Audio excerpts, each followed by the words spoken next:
Allez, Revtov. Alors on continue, Bezrat Hashem. On a fini, allez, le Shabbat. Tiens, je lui donne, d'accord?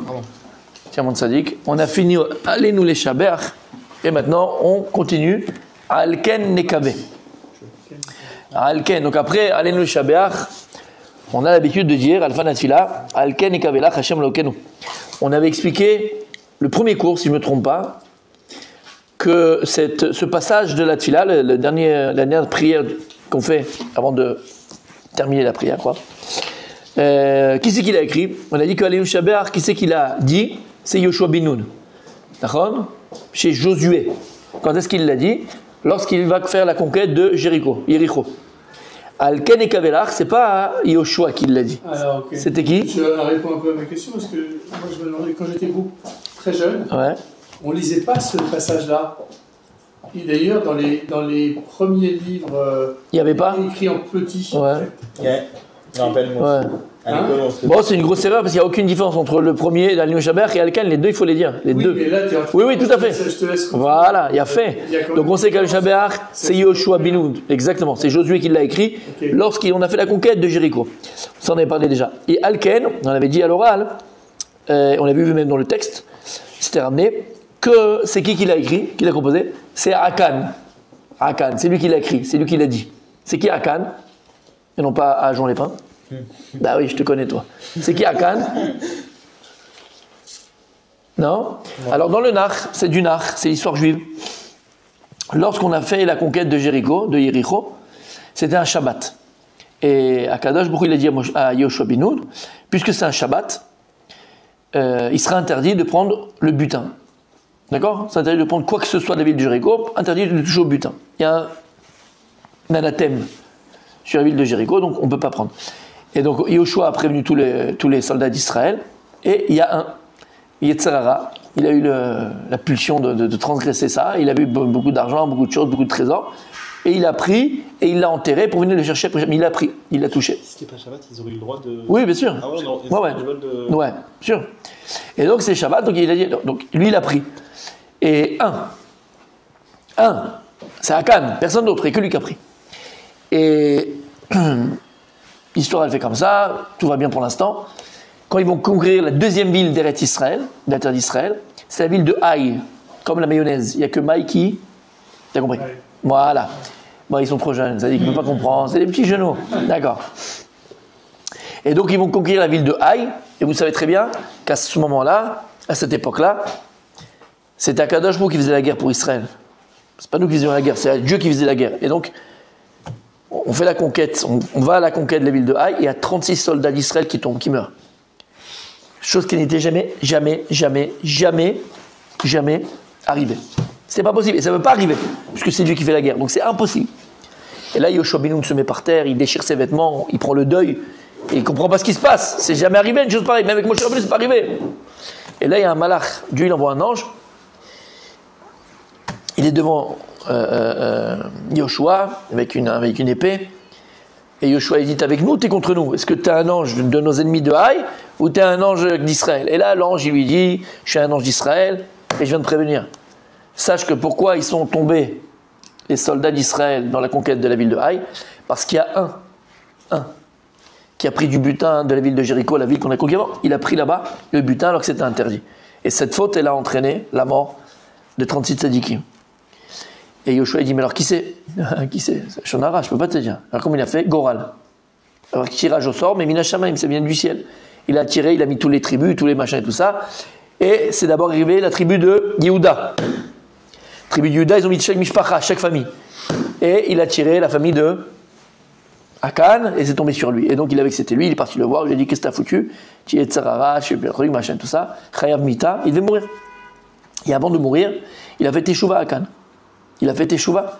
Et il a écrit, il a prononcé cette prière de Alken. D'accord? Donc c'est qui a prononcé la tfila de Alken qu'on a jusqu'aujourd'hui? C'est Akan. Et je fais une petite parenthèse, d'accord? Tout à fait. Ouais. Alken Lekave, c'est Akan. Tu l'as? Ouais. C'est Akan. Ouais. Exactement. Il a fait Meod. D'accord? Ouais, non, mais on s'en souvient. Voilà, comme ça je peux t'en souvenir. Et j'allais dire quelque chose que j'allais dire, j'ai dit une petite parenthèse. me rappelle plus. Qu'est-ce que j'allais dire? Oui, une petite parenthèse. Quelle beauté le peuple juif. Trouve-moi un peuple sur terre qui sait exactement d'où il vient. Trouve-moi un peuple sur terre qui sait exactement d'où il vient. Ok. Il n'y en a pas. Alors au niveau civilisationnel, comme ça on dit, je crois, d'accord? Il y a deux civilisations qui sont les plus anciennes sur terre. C'est les Juifs et les Chinois. Les Chinois. Et donc, les Chinois, ils ont beaucoup aussi comme ça de massorette, je sais pas comment on dit massorette, mais de tradition, machin, mais ancestrales, vraiment, qui sont vraiment vieux. Mais trouve-moi un peuple sur la terre, qui sait exactement d'où il vient. Exactement d'où il vient. On prononce une prière depuis plus de... Là, on n'est pas 2000 ans, puisque à Cannes, c'est la période de l'entrée, après 40 ans dans le désert, l'entrée des Béné Israël en Eretz Israël, en terre d'Israël. Ça fait quoi? 3000 ans. 3000. Ben oui, ça fait 3000 ans. C'est 3000. Et là, tu peux venir... C'est 5780. Exactement. 3000 ans. Donc, comment quelle beauté! Quelle beauté du peuple juif, Béhémet! Et c'est ça la force. Tu sais, il y a beaucoup de contemporains. Hein. Il y avait la chaîne 12 israélienne qui a fait un reportage, qui a montré quoi. Il y a 10 ans de ça maintenant, ça fait longtemps, 8-10 ans. Il y a une délégation sud-coréenne qui est venue en Israël. Parce qu'ils étaient, en Corée du Sud, ils étaient, comment on appelle ça? Émerveillés, mais surtout se questionner d'où vient, curieux de savoir d'où vient cette force du peuple juif. D'accord? C'est passé sur la 12, il existe, vous pouvez la voir, d'accord? La 2 à l'époque en Israël. Voilà, exactement. D'accord? Ils ont mis d'où? Comment c'est possible que 20% des prix Nobel dans le monde, ils sont juifs? Comment il y a eu des cerveaux comme ça dans le monde, juifs, aussi brillants? Alors qu'on représente 0,01% de l'humanité. On est 14 millions, et Bécochi, d'accord? Tu mets un petit peu par là, un petit peu ceci, un peu de russe, un peu de machin, on est 14 millions gag. Ça veut dire dans le meilleur des... D'accord? C'est extraordinaire. Ils se sont dit comment c'est possible? C'est pas humain. Et c'est pas de maintenant, c'est de génération en génération. Ça fait des milliers d'années que c'est comme ça. Alors ils ont amené une délégation. Et ils ont été visiter les yeshivot. Et ils ont compris, enfin des non-juifs, d'accord? Moi je dis non-juifs, parce que je dis, malheureusement des fois, des juifs eux-mêmes, ils méprisent cela. Bon, et ils ont compris que ça venait de la Gemara, ça venait du Talmud. Ils ont compris que ça venait du Talmud. Et voilà, pour eux c'est bien d'esprit, tout ce que tu veux, mais ils ont compris que c'est du Talmud. Et c'est pour ça qu'en Corée du Sud, aujourd'hui, on apprend le Talmud dans les écoles. En Corée du Sud, on apprend le Talmud dans les écoles. Et là, pour faire venir les gens, un shiur de Gemara, j'ai pas le temps, je suis fatigué, je suis pas là, c'est pas pour moi. Des Sud-Coréens, mon petit, à 5 ans et 6 ans, ils apprennent la Gemara. T'entends ce que je te dis? Incroyable. Incroyable. Alors ils essaient, pourquoi je dis ça? Pourquoi j'aime cet exemple? Parce que les nations essaient de dire, mais d'où il vient ce secret du peuple juif? D'où il vient ce secret du peuple juif? D'accord, c'est historique ce que vous dites. Oublie le niveau religion, oublie, c'est historique. Ce sont des faits, c'est une réalité. Que tu le veuilles ou que tu ne le veuilles pas, que tu veux l'expliquer d'une manière rationnelle ou irrationnelle, non mais c'est un fait, d'accord? Mais en vérité, la puissance du peuple juif, la force du Ham Israël, elle est où? Elle est de notre histoire. Elle est de notre histoire. Trouve-moi un peuple sur terre qui sait bidiouk d'où il vient. Il peut te dire qui était le père de qui était l'enfant de qui était le matrin de qui. Pas il y a 50 ans. Pas il y a 50 ans. Il y a 3000 ans. Il y a 3000 ans. Trouve-moi un arbre généalogique comme celui du peuple juif. Aussi pur. Pur pas dans le sens chrétien du terme. Pur dans le sens... Trié. Voilà, disons comme ça. Trié pour être plus poli. D'accord? Parfait. Et c'est ça la force du peuple juif. C'est ça la grande... Exactement, Napoléon, exactement. C'est ça la force. Il lui disait, s'il y a un peuple, quand il s'est promené dans les rues là-bas, et il a vu il entendait des pleurs et des pleurs. Il a dit, qu'est-ce qui se passe? Il y a des pleurs, il faut que j'aille voir. Alors Napoléon, il s'est approché, et il a vu des gens qui étaient assis par terre, dans une grande pièce. Il voit, on dit, c'est une synagogue. Synagogue, mais si on a une synagogue à Paris, mais je ne comprends pas pourquoi ils sont comme ça, assis par terre et ils pleurent. Et elle lui dit, parce que je crois qu'aujourd'hui c'est une date très spéciale pour le peuple juif. Ils appellent ça Tisha B'Av, le 9 Av. Et ils pleurent la destruction du temple. Il y a- Non, Napoléon dit quoi? Il y a un temple des Juifs qui a été détruit, vous m'avez pas prévenu? Moi, Napoléon, je suis pas au courant. Mais vous êtes fous? Il dit, calme-toi, oh non, il y a 2000 ans, 1800 ans, quoi, pas aujourd'hui. Il dit, ils pleurent un truc de 1800 ans. Ok, alors eux, c'est certain qu'ils reverront leur terre et leur temple reconstruit. S'ils sont capables de pleurer encore. C'est pour ça, aujourd'hui, il y a tellement de désinformation par rapport à tout ce qui se passe, d'accord, en Eretz Israël, en terre d'Israël. Tellement de désinformation. T'en as qui vont te dire que les Philistins, que les Palestiniens, c'est les Philistins qui étaient avant. Quels Philistins, quels Palestiniens? D'accord? On sait que le Melech Achour, il a pris tous les peuples, il les a mélangés, il les a mis un après l'autre. D'accord? Il les a pas laissés pas mélanger entre eux, il les a déportés, éparpillés. D'accord? Les Palestiniens d'aujourd'hui, c'est pas les Philistins de l'époque. Les Égyptiens d'aujourd'hui, c'est pas les Égyptiens de l'époque de Ramsès et de machin. Aucun rapport. D'accord? Et d'ailleurs, au niveau de l'ADN, d'accord? Au niveau de l'ADN, tu prends des Allemands, l'Allemagne, tu sais, le signe nazi, c'était la croix gammée. En fait, la croix gammée, c'est pas du tout nazi à la base, c'est hindou. Mais en fait, on s'est rendu compte que les Germaniques, ils ont dans l'ADN une partie hindoue. Ils viennent de l'Inde au départ. Et donc tu vois que tout est mélangé. Tu comprends ce que ça veut dire? Et encore une fois, on ferme la parenthèse, mais regarde la beauté du peuple juif. On est là, à Ranana, 3000 ans après, et on est en train de parler de l'histoire de Nakan, de Yoshua bin Nun, de ton histoire. C'est pas des contes de fées, c'est ton histoire, c'est nous, ça, c'est du vécu. Tu l'as là, c'est ça le plus bel héritage du peuple juif. C'est pas comme le magicien qui est sur son... avec le chapeau, il sort le lapin, tu sais. Et après, je sais pas. Ils font le contraire maintenant. Ah, ils sortent le chapeau du lapin. D'accord. D'accord. Ok. Non, par contre, alors on y va. les scientifiques qui s'occupent justement d'ADN, etc., Oui. et tout, ils ont dit, d'après ce qu'on a vu, Oui. on aurait tous tout de même ancêtre il y a plus de 5000 ans. C'est bizarre, hein? Ouais. King Kong, le singe, bien sûr. Aïe, aïe, aïe, aïe, aïe, aïe, aïe, aïe. Comment? Il était dirigé par Moshe Rabbeinu. C'est son maître. Moshe Rabbeinu. Parce que Moshe Rabbeinu, il a envoyé en Israël Yoshua ben Nun. Bevadaï. Alken. Alors on dit comme ça. Alken et Kabelach Hashem Elokenu.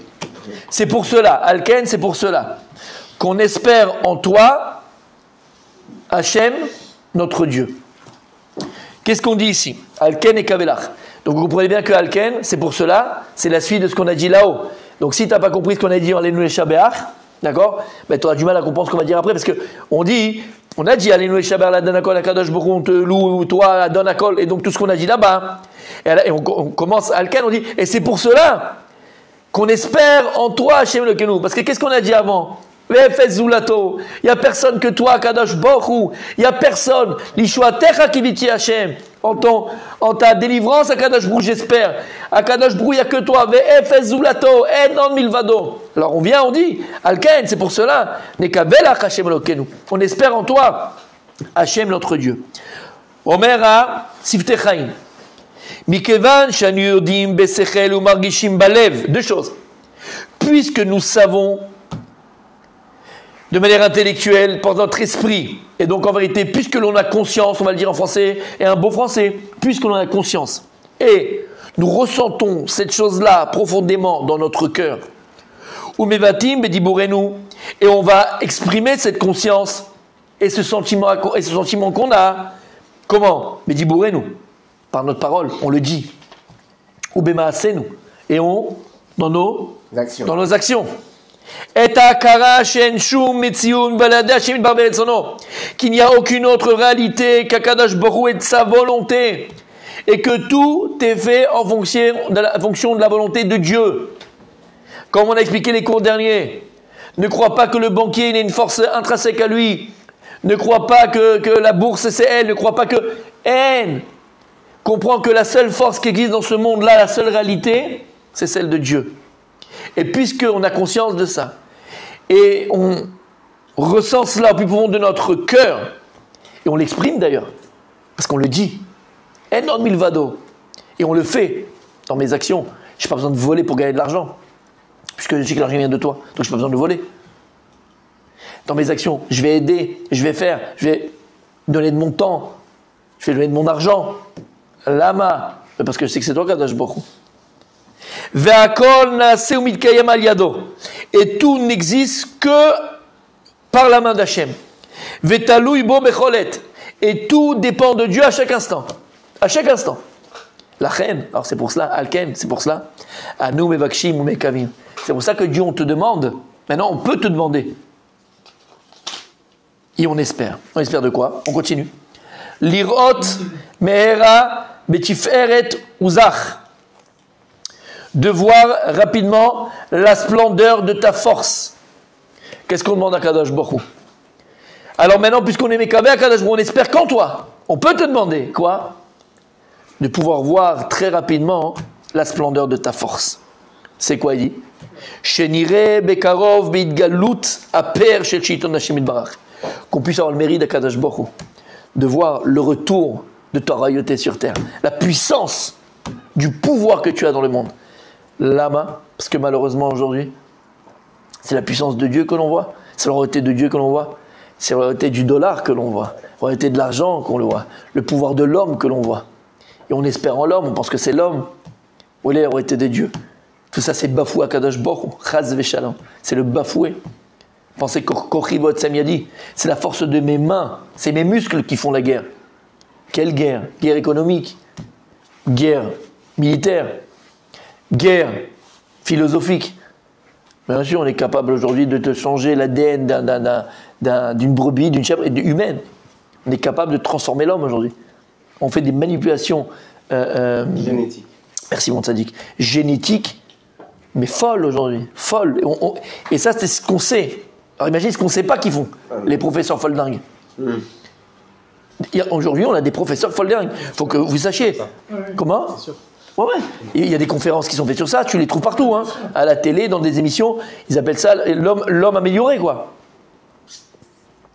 Il y avait une émission sur ça, et entre autres, il y avait le professeur Folding, là, je sais que j'oublie son nom, professeur Folding qui était invité, et il y avait aussi un autre taré, Mechila du terme, mais pour moi c'est un taré, Jacques Attali, un fou furieux.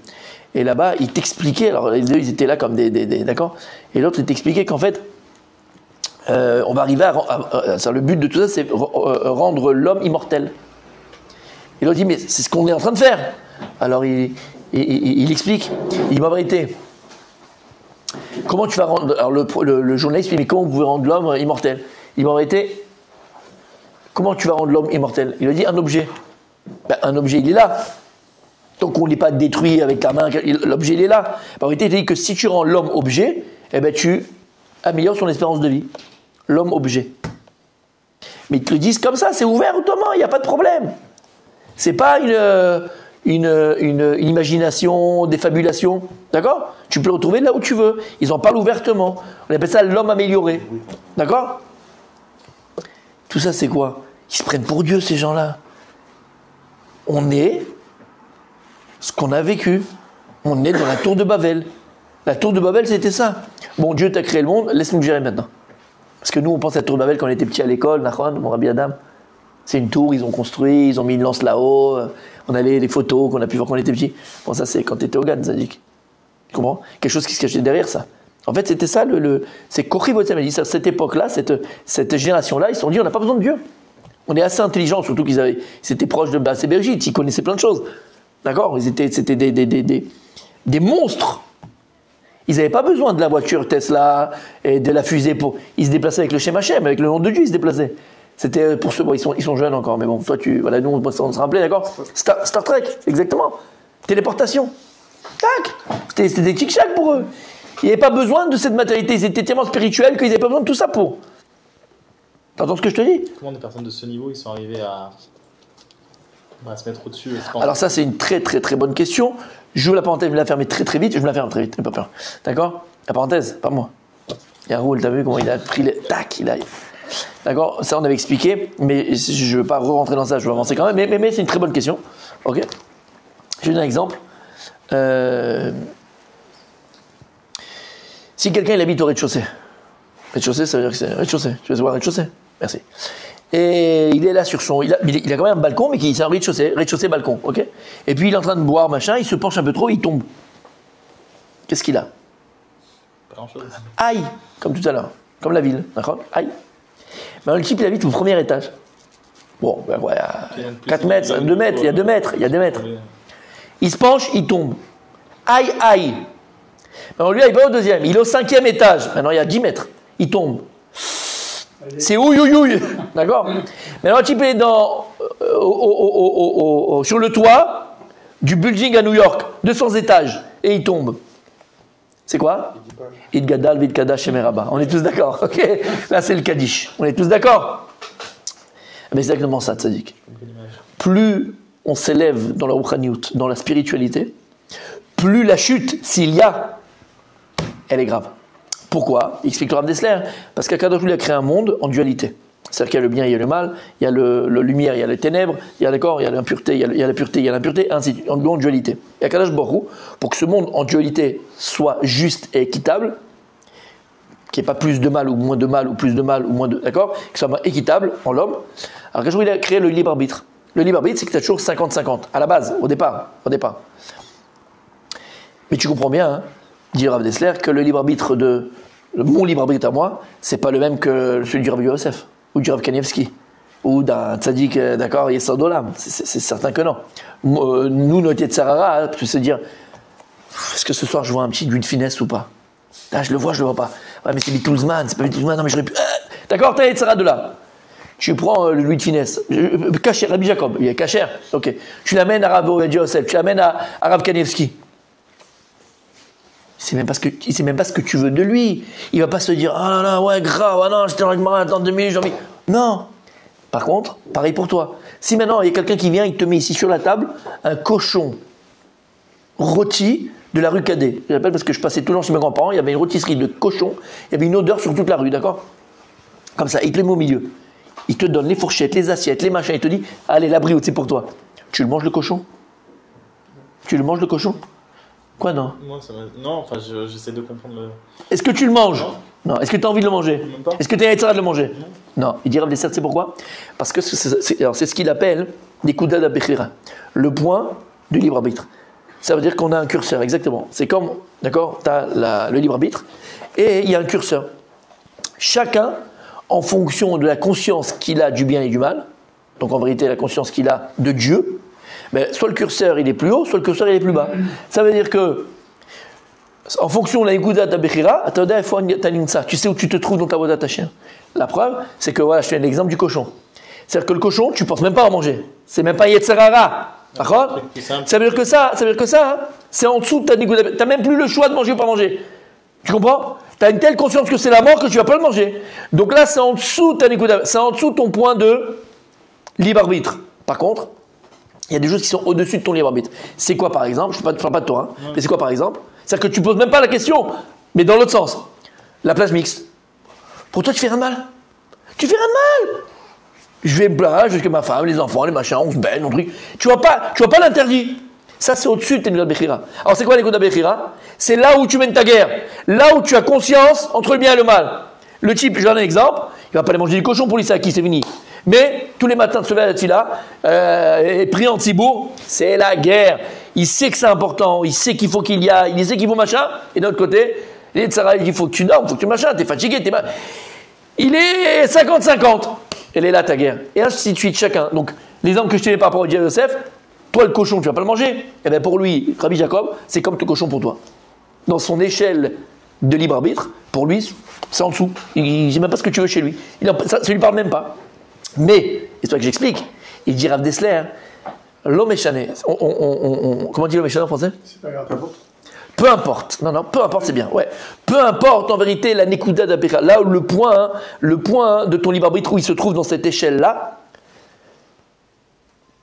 que ce soit pour l'Rav Yosef, ou pour celui qui est en train de se dire, il faut que je me lève ou pas à la tefila, la force qu'a lui Yetzerara, l'intensité du Yetzerara, elle est la même. Pas pour la même chose, parce que tu comprends bien que lui il est au-dessus, mais l'intensité par rapport à ce qu'il est lui, Rav Yosef, c'est la même que toi par rapport à la tefila le matin ou pas le matin. Et il dit pourquoi? Ça c'est Mishpat Hashem, c'est la justice de Dieu. Parce que si pour toi c'est plus difficile que pour lui, il n'y a pas de justice dans le monde. Alors on n'a pas tous le même entre guillemets, libre arbitre. Libre arbitre, on n'a pas tous le même. Mais l'intensité que je vais avoir à transgresser, elle doit être la même. Shamata, T'as compris? Il a fait. Donc c'est pour ça que celui qui est au 200e étage, si lui il pète une rubine, d'accord, parce qu'il se dit ouais, ça y est, il tombe, il flanche, il va pas aller Shabbat, je sais pas moi, faire des nœuds de lacets, tu sais que tu vas pas faire les doubles nœuds. Il va pas faire un double nœud Shabbat, même si. Non. Rabbi, tu vas tomber du 200e étage. T'as compris ce que ça veut dire? Tu tombes comme une crêpe. Il va lui proposer une femme, Hachem Ishma, d'accord? Une jeune femme qui est venue le voir, une femme mariée, un truc Hachem Ishma, une avéra qui dit, mais comment lui, ce rabbin, il a pu faire une chose pareille? Comment lui, ce gadol, il a pu tomber comme ça? Ah bah oui, Habibi, hein, l'Yetzara va pas lui proposer d'aller manger un malabar, il regarde même pas. Il sait, c'est en dualité. T'as compris? Ça revient un peu à la semaine dernière. Oui, vas-y, je m'en rappelle plus. Non, s'il fait ça, c'est qu'il perd sa conscience. On avait parlé de conscience. Ah oui, ça c'est vadaï, c'est façon tout le monde. À partir du moment où tu fautes, c'est que tu perds la conscience de Dieu. Mais en tout cas, tu comprends pourquoi le rapport il est dans ce sens-là. Exactement. Forcément, il est en rapport. Le rapport, pardon, il est en fonction de l'intensité de l'autre côté de la pureté que tu as, hein, en adéquation, chacun en adéquation. Il a fait mieux. Chacun a son niveau.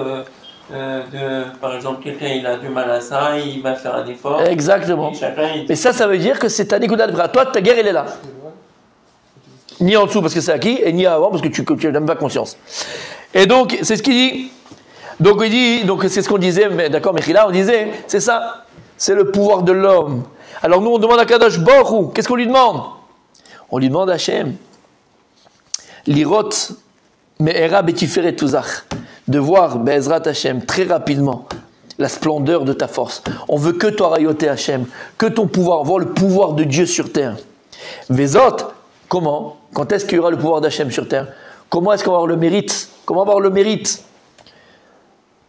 de voir de nos propres yeux le retour, la royauté de Dieu sur terre? Avec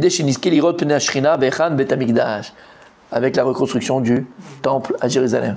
Lorsque le Beth Amikdash sera construit, Biata Mashiach, la venue du Mashiach, Mashiach c'est qui? Melech HaMashiach, c'est le roi Mashiach. Et la royauté du Mashiach, ce sera la royauté de Dieu sur terre. On continue. Le'avir gilulim mina aretz ve'aelilim karot ikaretun. Donc on dit d'enlever les idoles de la terre, et les idoles seront ikaretun, seront retranchées, seront cassées, seront karet, ça veut dire retranchées. Donc elles seront cassées, seront enlevées. Donc on dit à Kadosh Baruch Hu.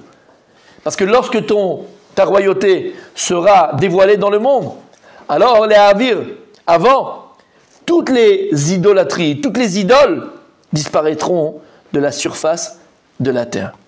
Et quand on parle des idoles, oui, on parle des idoles, le tam-tam, le Bouddha, le machin, de ce que tu veux, d'accord? Aval, ce que nous prenons aussi pour de la vodara, pour nous, ce que nous faisons aussi de l'idolâtrie. Tu l'as dit, ça peut être l'argent. Ça peut être l'argent. Ça peut être les femmes. Ça peut être le jeu. Maintenant, c'est quoi la vodazara? C'est quoi l'idolâtrie? Nous, la traduction en français, il a fait. Là, c'est un travail étranger. Quand tu dis avodazara, nous on dit idolâtrie. C'est pas vrai. Je sais pas, c'est un mot bizarre. Avodazara en français, quand tu le traduis, avoda c'est un travail, zara étranger. Alors que ça veut dire quoi? C'est que tout ce que tu fais qui est étranger au service divin, ça s'appelle de l'idolâtrie. Exemple, tu parles de l'argent, d'accord? Tu as un cours, Kavua, tous les matins tu étudies.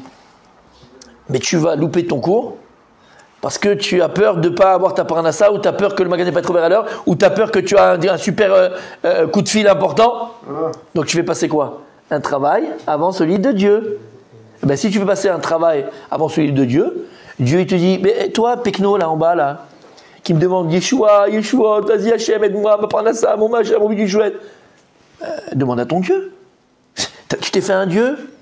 Demande à ton Dieu. Pourquoi tu me demandes à moi maintenant? Ah, maintenant je suis là. Ah, maintenant tu as besoin de moi. Demande à ton Dieu. Puisque toi, ton Dieu, c'est qui? C'est le pognon. Je dis, machin, moi, le pognon. Je suis Kadosh Baruch Hu. Ah non. Ah non. Ah non, c'est toi mon Dieu. Regarde la preuve. La preuve.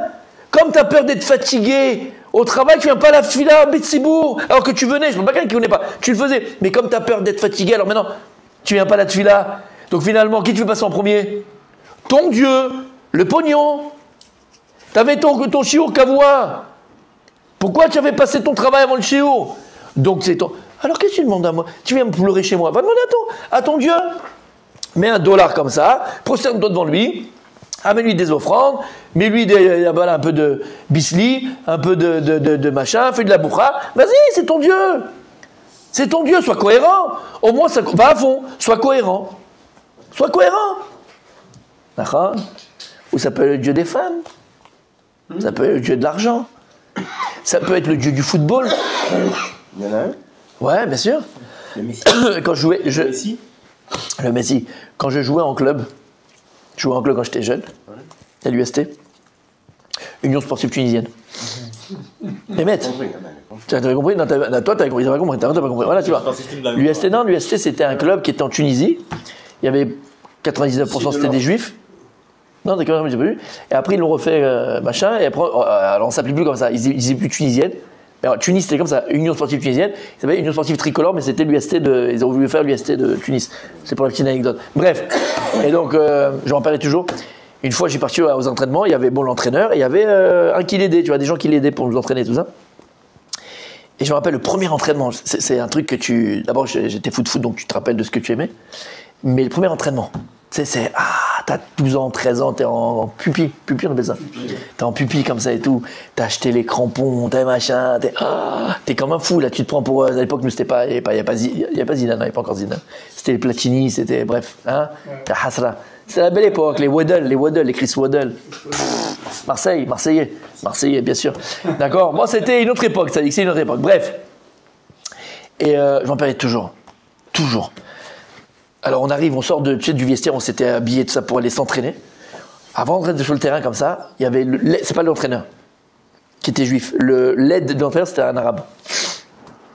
Très gentil, attention, je me dis ça pour ça, mais c'est pas un juif quoi, c'est un musulman. Bref.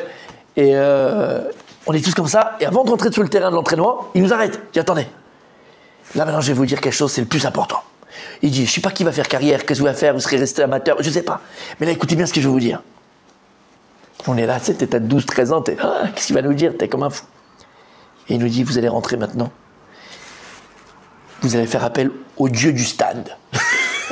Ben, maître, que c'est vrai. Vous allez faire appel au Dieu du stade. Et à chaque fois que vous rentrez sur le terrain, appelez le Dieu du stade. Comme ça, il nous a dit. Moi, je fais Mohamed Meboul. En plus, il a choqué parce qu'il était musulman. C'est un arabe, quoi. Je me dis, il est fou, lui. C'est un malade, en fait. Bon, alors j'étais 12 ans d'entraînement, j'ai pas parlé, j'ai pas répondu de ça. Mais moi, dans moi, je suis chrétien, je dis Hachem, il n'y a que toi, Hachem. Il n'y a que toi, moi j'appelle le gars, j'amène dans le foot. D'accord? Mais tu comprends? Alors, il y a le dieu du foot. Dernière Coupe du Monde. Je ne sais pas si vous vous rappelez la finale, France-Argentine. Tous comme des fous. France-Argentine! C'est la finale. Mais c'était Hanouka. C'était Hanouka. C'était le 8e jour, je crois. Non, c'était le 6e. Ah, c'était le 6e, ok, c'est pas le 8e. En tout cas, c'était Hanouka. Et c'était bidou au moment où il fallait allumer la Hanoukia. Tu te rappelles le coup? C'était la demi-heure. Et il y avait déjà 2-0. Ouais. Toi, t'as allumé après, il y avait déjà 2-0. T'as pas vu? T'as raté.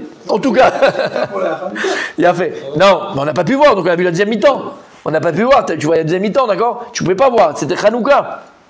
Maintenant, combien j'ai fait de cours à la synagogue? Combien j'ai parlé de ça? Habibi, Am Israël, les Maccabim, ils sont combattus. Ce qu'ils ont combattu, ils ont combattu ces jeux-là. Malheureusement, il nous a pris, mais c'est bidon. La Hanoukia, Oraganous, tous les cours qu'on a fait. Et j'ai parlé beaucoup de ça. Mais là, c'était le test. Qui c'est qui a allumé ou qui a allumé? Bon, de toute façon, il y a écrit, on peut allumer plus tard. J'allume plus tard. Ça va, on n'est pas Macbid. Mais c'est le test. Alors après, quand tu as besoin de moi, il y a Kadosh Borou, va demander à Messi qui t'aide. Va demander à Mbappé. Voilà ton Dieu, il est là, c'est pas moi ton Dieu. C'est pas moi ton Dieu. Alors va demander à tes dieux, on va voir. Shamata. C'est ça la Vodazara, c'est ça l'idolâtrie. L'idolâtrie, c'est pas nous ce qu'on dit, le machin, le tam-tam qui, parce que prosterner devant un arbre ou devant un oiseau. C'est fini ça. C'est nous, l'idolâtrie qu'on se crée. Ça peut être les montres. Ça peut être ce que tu veux. Mais à partir du moment où une chose... Non, mais attends, pourquoi les montres? Comment? Encore une fois. C'est pas une notion de temps. Non. Ni le foot. Les Rolex, c'est vrai. Écoute. Ni le... Écoute, mon sadique. C'est une religion. Tu connais pas, alors. C'est une religion, mon sadique. Mais je donne... Et tous les exemples... En vérité, écoute bien. Ouais. Tous les exemples que je donne... Il n'y a aucun problème avec la montre, il n'y a aucun problème avec le foot. Tu joues un match de football, tu veux faire un kiff, un coup. Il n'y a aucun problème avec l'argent. Le foot, si, parce que le foot, il y a une notion de temps. Écoute bien. La preuve, c'est Ouais, mais l'homme est chané. tomber en même temps que Hanouka. Dans ce cas-là, mais si ça tombe pas Hanouka, tu veux te faire un kiff, regarde un match. Bah, l'homme est chané, Lee. C'est pas ça le problème. Quand est-ce que ça devient une avodah zara? C'est ça que je suis en train de te dire. Avodah zara, c'est un travail étranger. Quand tu fais passer ça, avant ça. Quand tu fais passer ces choses-là, exactement, avant l'essentiel, avant Akadosh Baruch Hu, avant la Torah, avant les mitzvot. À l'heure où il faut allumer. Voilà. À partir du moment où tu fais passer ça, avant ta avodah Hashem, avant le service divin, ça s'appelle avodah zara. T'as compris? Il y a fait meod. Alors on dit Akadosh Baruch Hu. מפני שאין השם שלם ואין הכיסא שלם. דהיינו גילוי כבודו ושכינתו יתברך עד שימחה זרעו של עמלק שזהו ביטול הרע לגמרי. Et donc quand on dit ici qu'Hachem il va enlever l'avodah zara, l'idolâtrie, et donc on va les casser quoi, toutes les idoles qu'on a parlé maintenant, parce qu'en vérité c'est de ça que dépend la Géoula. La Géoula, la délivrance finale, Biata Mashiach, la venue du Mashiach, elle dépend de quoi? Elle dépend de ça. Parce que le nom de Dieu, Yud Kevavke, qu'on avait amené sur le tableau la fois dernière, Yud Kevavke, il n'est pas Shalem, il n'est pas entier. Et dis-leur pourquoi il n'est pas entier? Parce qu'Amalek, il a volé la dernière lettre du nom divin. Le dernier He du nom divin. Yud Kevavke. Et d'où tu sais? Il y a écrit dans Béchalach. Qu'est-ce qu'il y a écrit dans Béchalach? Ki Yad al-Kessiya, Milchamet Hashem Ba'amalek. Ki Yad al-Kessiya. La main sur le kissé, sur le trône d'Hachem, c'est la guerre contre Amalek. Amalek, il a volé le dernier He du trône divin. Il représente quoi ce He du trône divin? C'est spirituel. Le He, on avait expliqué, c'est quoi le dernier He du Shem Hashem? C'est les cieux. Rappelle-toi. Kor HaTshuva, la force du repentir. Amalek, Gematria, Safek. Doute. Parce qu'Amalek, il est là pour nous faire douter. Il te fait douter de ton couple, il te fait douter de ta parnassa, de ton gagne-pain, il te fait douter de tes enfants, il te fait douter de toi-même, il te fait douter de tout. Il te fait douter de la Géoula, de la délivrance. Toute la force d'Amalek, c'est le doute. Maintenant, qu'est-ce qui permet la Teshuvah? Ou qu'est-ce qui... À l'inverse, on va dire. Qu'est-ce qui empêche très souvent la Teshuvah? Ben, c'est le doute. Est-ce que mais Dieu peut me pardonner? Et j'ai fait. Pattaya, Amsterdam, Ibiza. Je fais toutes les capitales. Las Vegas. J'ai tout fait. Tout fait. Comme dirait l'autre, j'ai fait du lèche-vitrine à Amsterdam. Excuse-moi. Après là. T'as compris ce que je veux dire par là? Eh ben ouais. Je jure que Dieu veut me pardonner. D'après ce que vous me dites, il va me renvoyer dans le corps et il va me dire va voir le Dieu de Pattaya. Voilà. Va voir ton Dieu de Pattaya. Hein? Va continuer à acheter les vitrines. Hein? À Amsterdam. Ben, c'est vrai ou pas? Et c'est ce qu'il te dit à Amalek. Après tout ce que j'ai fait, la vérité de Dieu, tu crois qu'il a encore envie de moi? Tu crois qu'Akadosh Baruch Hu, il a encore envie de me regarder? Ben, mette. Et ça, c'est Amalek. Ça, c'est le Safek qui est en toi. C'est le Amalek qui est en toi. Nous faire douter de la Rachamim d'Hachem. C'est pour ça qu'Akadosh Baruch Hu, il nous a donné une leçon. Quelle leçon? Il y avait un roi d'Israël qui s'appelait Ménaché. Le roi Ménaché, c'était un roi impie. Racha Gamo, Racha Merusha. Alors, il y a un Racha. Racha, c'est un impie. Mais pire que ça. Non seulement lui-même, il était Racha, il était impie, mais en plus, il faisait fauter les autres. Ça, c'est la pire avéra qui puisse. Bon, tu fautes, réveille-toi un matin. Mais en plus, tu fais fauter les autres. Il avait mis un Pessel, le Beth Amikdash, il avait mis une idole dans le Beth Amikdash. Il avait dit à chaque juif de se prosterner. Bon, c'était une catastrophe. Et une fois, il y a eu la guerre. Les rois aux alentours se sont associés. Ils ont fait la guerre à... Mobilisés. Ils se sont associés.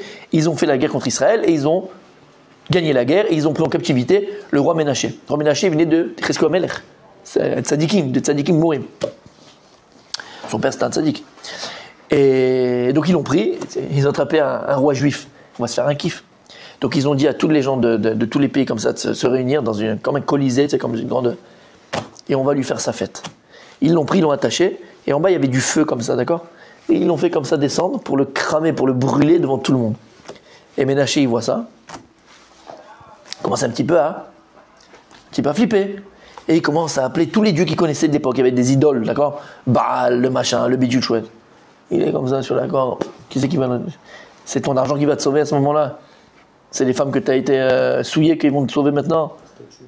C'est machin. Qui va te sauver maintenant? Il a appelé tous les dieux du monde. Dieu du pognon, Dieu de l'argent, Dieu du machin, Dieu de la NASA, Dieu de la... D'accord? Rien n'a marché. Et il sentait la chaleur arriver, c'était fini.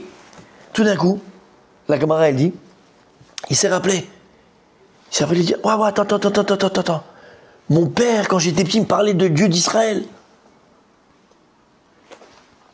Regarde, toi le Dieu d'Israël, si jamais tu existes, alors sauve-moi maintenant. Mais si jamais et si tu me sauves, je renie toutes les idoles, je fais teshuva et je déclare ta royauté dans le monde. Mais si jamais tu ne me sauves pas, alors tu ne vaux pas mieux que toutes les idoles que j'ai appelées qui ne sont pas venues me sauver. Ménachi parle comme ça à Dieu. La Gemara elle dit à ce moment-là, tous les malachas et les anges célestes sont arrivés devant Hachem et ils ont stoppé la tfila, ils ont essayé de stopper la tfila de Ménaché. Ils ont dit à Kadosh Baruch Hu, regarde-moi cet impie, ce rachat, Gamour. Pas seulement il a fauté envers toi, mais en plus regarde comment il te parle. Si jamais tu es le Dieu d'Israël, c'est pas d'Israël, mais envoie-le dans les rondes. Comment tu parles à Dieu? N'accepte pas cette tfila. Et ils ont bloqué la tfila de Ménaché. La Gemara dit à Kadosh Baruch Hu, il a découpé entre guillemets en dessous son kisaka, il a fait une petite fenêtre pour laisser la tfila de Ménaché arriver jusqu'à lui. Il a dit à Kadosh Baruch Hu, mais je peux pas. Si jamais je n'accepte pas la prière de Ménaché, alors mes enfants dans le temps, celui qui est très loin de moi, celui qui a fait le pire péché, il pensera que On va pas se repentir. j'accepterai pas cette tfila, je n'accepterai pas se repentir. Je peux pas faire une chose pareille. Je suis obligé d'accepter cette prière. Pour que mes enfants sachent que même ce gars-là qui a parlé, même au moment où il va, regarde comment il parle, j'accepte cette prière. Pour qu'ils sachent que n'importe quel de mes enfants, j'accepterai son repentir s'il est sincère. Et même s'il n'est pas très sincère, j'accepterai son repentir. La Gemara dit, quand il a accepté la prière de Ménaché, et Dieu l'a sauvé. La Gemara dit comment il a fait, il y a plusieurs déotes qui ont été, mais bon, Dieu l'a sauvé, il y en a qui disent qu'il l'a ramené directement par miracle, il l'a ramené sur son trône à Yerushalayim, et il a fait Teshuvah, Ménaché il a fait Teshuvah. Il a enlevé toutes les idoles et il a terminé sa vie en proclamant la royauté de Dieu en Israël et sur terre. Et il a fait faire tchouva à tout l'âme Israël et il est terminé tzaddik, Ménaché. Il était un rachat gamour. Pourquoi? Il a parlé mal. Il a même blasphémé quand il a parlé. À Kadosh Baruch Hu, il a dit attention, je ne veux pas qu'un de mes enfants, une de mes filles ou un de mes fils pense une seconde que s'il me parle, s'il me réclame, s'il veut faire teshuva, même s'il est là à l'hôtel à Amsterdam, j'écoute pas sa prière. Bien sûr que j'écouterai sa prière. Shamata. Il a annulé son kavod. Shamata. Son kavod avec un fils qui... Exactement, comme un père qui se entre guillemets rabaisserait, mais au moins mon fils revient à la maison. Mais c'est exactement ça. C'est ça Kadosh Baruch Hu. C'est de la semaine dernière. Comment? Celui qui a prié, qui monte sur le pont. Ah oui, Rabbi Elazar ben Odéa, exactement. Et ça, c'est l'arme de Amalek. Amalek, il veut nous faire croire, c'est le doute. Nous faire croire que c'est impossible que Dieu te pardonne. C'est pas possible. Tu as fait tellement de bêtises, tu as fait tellement d'erreurs, tu as fait tellement de... C'est impossible que Dieu te pardonne. C'est l'onachon, akadosh bohu ou avarachamim. Avarachamim, c'est le Père de la miséricorde. Donc, bavadaï, c'est certain qu'Akadosh Baruch Hu va te pardonner. C'est certain que Dieu va te pardonner. Et c'est ça en vérité qu'il a volé Amalek. Amalek, on a dit, il a volé le dernier hé du nom de Dieu, Yudke Vavke. Il représente quoi ce hé? Le hé, c'est le hé de la Teshuvah. Il dit le Baal Shem Tov. Comment t'écris Teshuvah, mon tzaddik? Comment t'écris Teshuvah? Tav, Shin, Vav, Bet, et c'est Tashuv hé. Tashuv hé. Faire revenir le hé. La véritable teshuvah, quand tu fais tes teshuvah, quand tu montes à Kadosh Baruch Hu, Ani Ma'amin Be'emunah Shlema, j'ai cette foi et cette confiance en toi, que même si j'ai fait des bêtises à Kadosh Baruch Hu, si je me repentis de manière vraie, Be'emet, véritablement, je suis sûr, malgré toutes les bêtises que j'ai pu faire, que tu vas me pardonner et que tu vas accepter de me repentir. À partir du moment où tu prends conscience de ce Rachamim d'Hachem, c'est ça teshuvah. Qu'est-ce que tu fais? Tu amènes la Géoula. Comme il écrit dans la Gemara, En Israël Nigalim, elle a Bisrut Teshuvah. Israël ne sera délivré que par le mérite de la Teshuvah. Comment c'est possible? Pourquoi? Quel rapport? Parce que quand tu fais Teshuvah, qu'est-ce que tu fais? Tashuv He, tu fais revenir le He du Shem Hashem. Et donc Yudke Vavke, le nom de Dieu il est entier, il est complet. C'est la Géoula, c'est fini, il n'y a plus d'Amalek, il n'y a plus de doute. J'ai plus. Et tu prépares. Tu détruis les idoles qui sont en toi et tu prépares la Géoula. Tu prépares la délivrance. On va s'arrêter là maintenant, d'accord? Ben, Hashem continue la semaine prochaine. Et qu'on ait conscience de tout ça. Qu'on ait conscience. La Géoula dépend de nous, Bezrat Hashem.